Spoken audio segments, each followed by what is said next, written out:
உங்க பார்ட்னர் ஒரு டாக்ஸிக் பார்ட்னராவே இருந்தாலும் அவருக்கு நிறைய ஃபேன்ஸ் அவரை பார்த்து அட்மையர் பண்றாங்கன்னா புரிஞ்சுக்கோங்க, உங்க பார்ட்னர் வெளியில ஒரு சூப்பர்ஃபிஷியல் ஃபேஸையும் உங்ககிட்ட ஒரு அக்லி ரியல் ஃபேஸையும் காட்டுறாரு அப்படின்னு அர்த்தம். எப்படி இப்படிப்பட்ட ஆளுக்கு இவ்வளவு பேர் ஃபேன்ஸா இருக்கிறாங்க அப்படின்னா, இவரு இந்த நாய்க்கு பிஸ்கெட் போடுற மாதிரி மத்தவங்களுக்கு அப்பப்ப காம்ப்ளிமெண்ட்ஸ் அப்ரிசியேஷன்ஸ் எல்லாம் கொடுத்து மத்தவங்கள இவரு பக்கமாவே வச்சிருப்பாரு.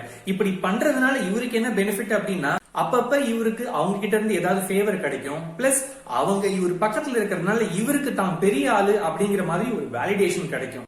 இந்த மாதிரி டாக்ஸிக் பர்சனால சூப்பர்ஃபிஷியல் ஃப்ரெண்ட்ஷிப்ல கொஞ்ச நாளுக்கு இருக்க முடியும், ஆனா லாங் டர்மா ரியல் ரிலேஷன்ஷிப்ல இருக்க முடியாது. ஏன்னா ரியல் ரிலேஷன்ஷிப்ல க்ளோஸ்னஸ், ஹானஸ்டி, கமிட்மெண்ட், அக்கௌண்டபிலிட்டி இது எல்லாமே தேவை. ஆனா டாக்ஸிக் பர்சனால இதை எதையுமே கொடுக்க முடியாது. அதனால இந்த மாதிரி toxic people are only fit for superficial temporary friendship, not real relationship. இதை நீங்க எக்ஸ்பீரியன்ஸ் பண்றீங்கன்னா புரிஞ்சுக்கோங்க, இதுதான் 10th red flag of a toxic person.